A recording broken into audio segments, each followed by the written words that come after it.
আসসালামু আলাইকুম। সবাই কেমন আছেন? আশা করি সবাই ভালো আছেন। আমিও আপনাদের দোয়ায় আলহামদুলিল্লাহ অনেক ভালো আছি। আজকে আমাদের বাড়ি আমার বড় মেয়ের এক বান্ধবী এসেছে। ওকে একটু নাস্তা দিল আমার মেয়ে।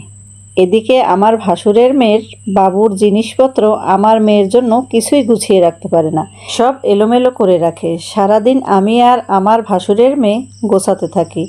এখন তো তবু একজন এলোমেলো করে, এরপর দুইজন মিলে এলোমেলো করবে।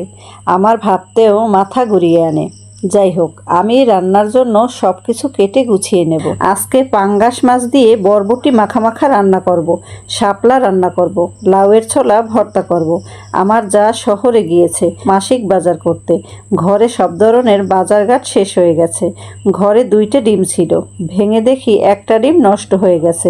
যারা পাঙ্গাস খায় না তাদের জন্য ডিম নামিয়েছিলাম, একটা তো নষ্ট। এখন একটা ডিম দিয়ে কিভাবে রান্না করা যায়, তাই ভাবলাম এভাবে গোলায় নিয়ে ভেজে বেগুন দিয়ে ভুনা করব। ভর্তার জন্য লাউয়ের ছোলা চিংড়ি মাছ ভেজে নিয়েছি। পাঙ্গাস মাছ কষিয়ে নিয়ে ঝোলের পানি দিয়েছি, বলক চলে এসেছে। এবার বরবটি দিয়ে দেব। এদিকে আমার শ্বশুর লোক দিয়ে গাছ থেকে নারিকেল সুপারি পাড়ছে। এখন সুপারি অল্প অল্প পাকা দেছে। আমার মেয়েও সবার সাথে কাজ করছে। দুর্মা নারকেল শুকনা নারিকেল পাড়িয়েছে। বড় এক ছড়া কলা বতি হয় নাই, কিন্তু পাখিতে খেয়েছে, তাই কেটে নিয়ে আসছে।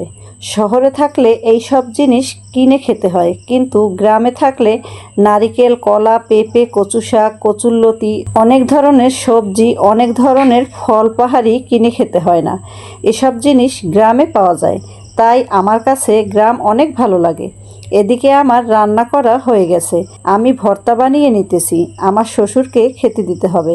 আমার শ্বশুর বলেছে ভর্তা নাকি অনেক মজা হয়েছে। ভর্তা বানিয়ে আমার মেয়েকে খাওয়াইতেছিলাম, এমন সময় অনেক জোরে বৃষ্টি নেমেছে। আমার মেয়ে তো বৃষ্টি দেখে দেখে খেয়ে নিল। কিছু সময় পর আমার যা শহর থেকে বাজার নিয়ে চলে এসেছে, কয়েক জোড়া জুতা এনেছে। আমার মেয়ে সব জায়গায় আছে, এতটুকু মেয়ে এত বড় বড় জুতা পরে হাঁটবে। যাই হোক, আজকে এই পর্যন্ত। আগামীতে নতুন কোনো ভিডিও নিয়ে আবার আপনাদের সামনে আসব। ভালো থাকবেন, সুস্থ থাকবেন। আল্লাহ হাফেজ।